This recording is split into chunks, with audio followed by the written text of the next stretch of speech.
ओम शांति। आज हम सोच रहे हैं, बहुत सारे लोगों के अंदर एक भ्रांति पैदा हो गई है कि दुनिया ख़त्म नहीं होगी। और कई बार हम कहते हैं खाओ पियो और ऐश करो। समय का भरोसा नहीं है, लेकिन ये सोचिए कि जब एक रात होती है तो पहले वो दिन था, दिन के बाद रात हुई है। वैसे ही ये हमारा इस समय जो दिन देख रहे हैं, जिसको हम कह सकते हैं कि हम बहुत सारे कार्य कर रहे हैं, तो कलयुग क्या है? रात है। उस रात में जी रहे हैं अभी हम, जिसको हम कह सकते हैं दुनिया ब्लाइंड फेथ में है, अंधश्रद्धा में जी रही है। कुछ नहीं होगा, इसीलिए खुले दिल से जी लो। लेकिन अब विनाश का नगाड़ा बजेगा, लेकिन विनाश आपको बोलकर नहीं आएगा। आज हम कह सकते हैं विनाश किन किन चीज़ों का होगा। संसार का तो होगा ही, दुनिया का तो होगा ही, लेकिन क्या मैंने उस विनाश को देखने से पहले अपने अंदर की जो गलत चीज़ें हैं उनका विनाश किया है? गलत सोच का विनाश करो, गलत कर्मों का विनाश करो, गलत कार्यों का विनाश करो, और जो हम गलत एक्टिविटी कर रहे हैं उनका विनाश करो, गलत संस्कारों का विनाश करो, गलत आदतों का विनाश करो। आज हमें ये ज़रूरत है।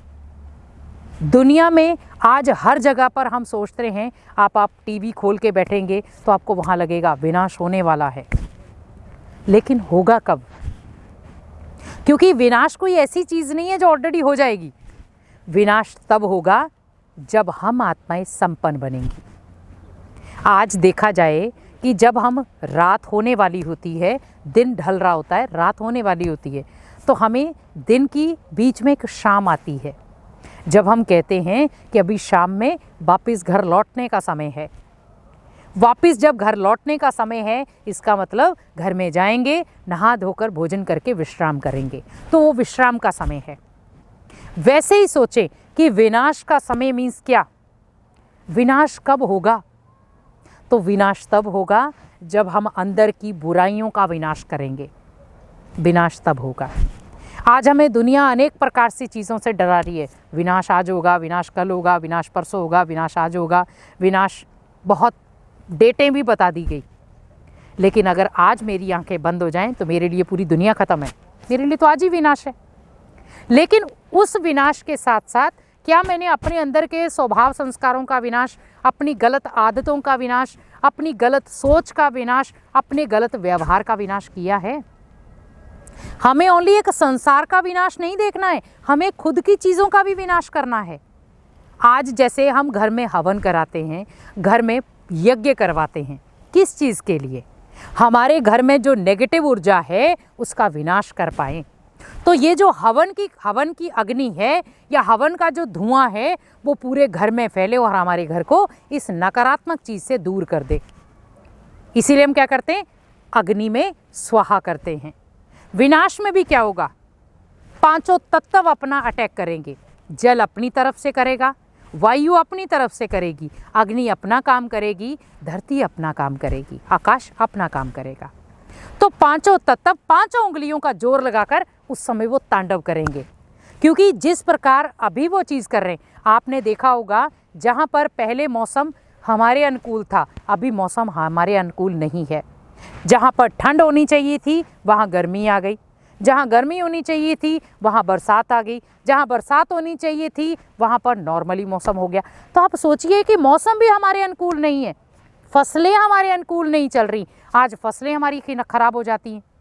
हम फसलें बोते हैं जबकि पता है मुझे कि अभी मौसम अनुकूल नहीं है, लेकिन फिर भी हम क्या करते हैं? रिस्क लेकर के भी फसलें उगाते हैं, जबकि मुझे पता है कि मान लो अगर ज़्यादा बरसात होगी तो ये फसल ख़त्म हो जाएगी, तो विनाश हो गया। अब सोचिए विनाश होगा कब? विनाश होगा कि जब हम हर चीज़, बुरी चीज़ का नाश करना शुरू हो जाएंगे तो होगा विनाश। क्योंकि भगवान को भी संपूर्ण बच्चे चाहिए।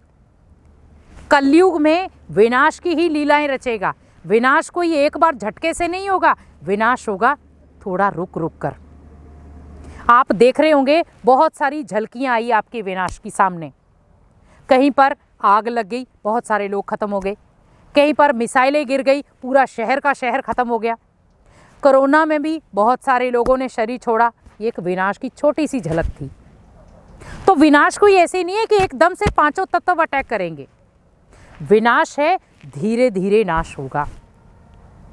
जबकि आप मनुष्य आत्माओं को भगवान एक झलक दिखा रहा है कि ऐसे कुछ होगा, हम फिर भी कहाँ डर रहे हैं, फिर भी वही उल्टे कर्म करते जा रहे। कौन किससे डर रहा है? कोई भी नहीं। और हम क्या कहते हैं, किसी से डरने की जरूरत नहीं। अगर आप किसी से नहीं डरना चाहते, कम से कम खुद से तो डरिए।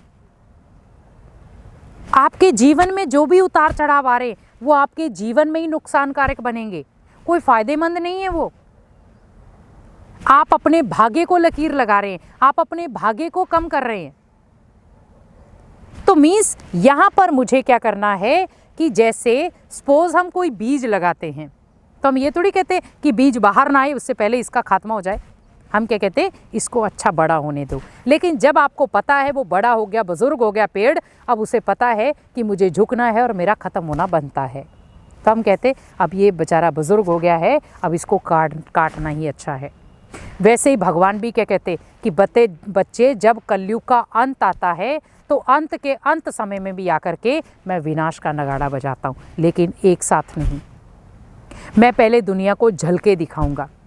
जैसे कोई नई फिल्म आने वाली होती है ना, तो डायरेक्टली आपको वो फिल्म नहीं दिखाते, पहले आपको ट्रेलर देते हैं, छोटी छोटी क्लिपिंग दिखाते कि फिल्म के अंदर क्या है।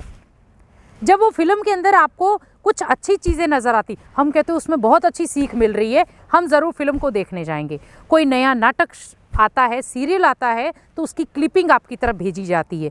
उस क्लिपिंग के माध्यम से ही आप जजमेंट लेते हैं कि ये सीरियल कैसा होगा, किस चीज़ के ऊपर आधारित है।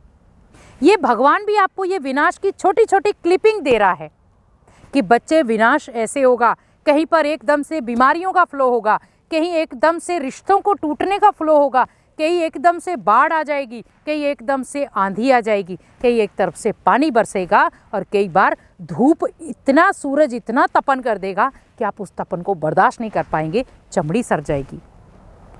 कितने इशारे दे रहा है भगवान, लेकिन फिर भी हम उसी चकाचौंध की दुनिया में बिजी हो रहे हैं। बिजी होना कोई बुरी बात नहीं है, लेकिन थोड़ा सा याद रखें कि क्या भगवान जो मुझे कह रहा है, क्या उसके पथ पे चल रहा हूं मैं, कि मैं अपने ऊपर ही निर्भर होता जा रहा हूं।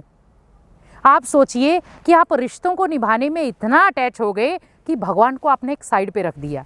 लेकिन जब उन्हीं रिश्तों में आपको दर्द आता है, उन्हीं रिश्तों में आपको टेंशन बढ़ जाती है, तो हम कहते हैं भगवान आप साथ क्यों नहीं दे रहे हो।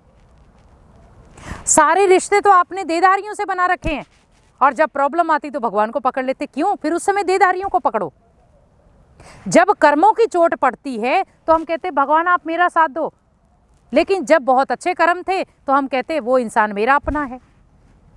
भगवान भी हमेशा उसका साथ देता है जो भगवान का हमेशा मददगार रहता है। विनाश के समय भी भगवान उसी की रक्षा करेगा जो इस समय भगवान के हर घर की रक्षा कर रहा है। आज देखा जाए, देवताओं ने क्या किया था? रक्षा की थी, लेकिन असुरों ने विघन डाले थे। असुरों को कभी भी आप रक्षा के सूत्र में नहीं कह सकते, जितनी भी आपने कहानियां सुनी होंगी, लेकिन देवताओं को हमेशा रक्षा कवच कहा गया है। इसीलिए हमेशा याद रखें कि हमें असुर नहीं बनना है, जो भगवान की ना तो याद है ना आराधना है, या टाइम टाइम पे याद कर रहे हैं भगवान को, जब ज़रूरत है तब। भगवान उसका कभी साथ नहीं देता, क्योंकि वो टाइम के अनुकूल उसको याद कर रहा है।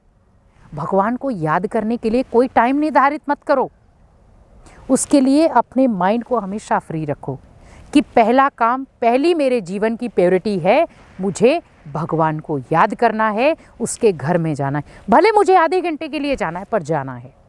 वहाँ पर मुझे अपने ब्रेन को बिल्कुल पावरफुल बनाना है, ताकि मैं दिनचर्या में जो भी कर्म करूँ या दिनचर्या में किसी भी चीज़ का सामना करूँ, उसका आराम से कर पाऊँ। और जब आप आधा घंटा भी अगर भगवान के घर में देंगे, तो आप अपनी बुराइयों का नाश करना शुरू हो जाएंगे। तब आपको इस विनाश का भी कोई असर नहीं होगा। कोरोना काल में जो आध्यात्मिकता वाले थे, उन्होंने अपनी पकड़ बनाई, क्योंकि उनके पास आध्यात्मिकता की पकड़ थी। लेकिन दुनिया आधी डामाडोल हुई। क्यों? क्योंकि उन्होंने पब्लिक को हाथ दे रखा था, दुनिया को हाथ दे रखा था, लेकिन आध्यात्मिक वालों को पता था कि मेरा हाथ भगवान ने पकड़ा है, तो वो सुरक्षित थे। इसीलिए हमेशा याद रखें, भगवान से ऊंची कोई शक्ति नहीं है। अगर आप उस शक्ति को नज़रअंदाज करेंगे तो विनाश का जब सामना करेंगे तो आप उस समय हमेशा अपने आप को अकेला फेस करेंगे, तब भगवान आपका कभी भी साथ नहीं देगा। इसीलिए अपनी बुराइयों का नाश करें, वही होगा सच्चा विनाश। ओम शांति।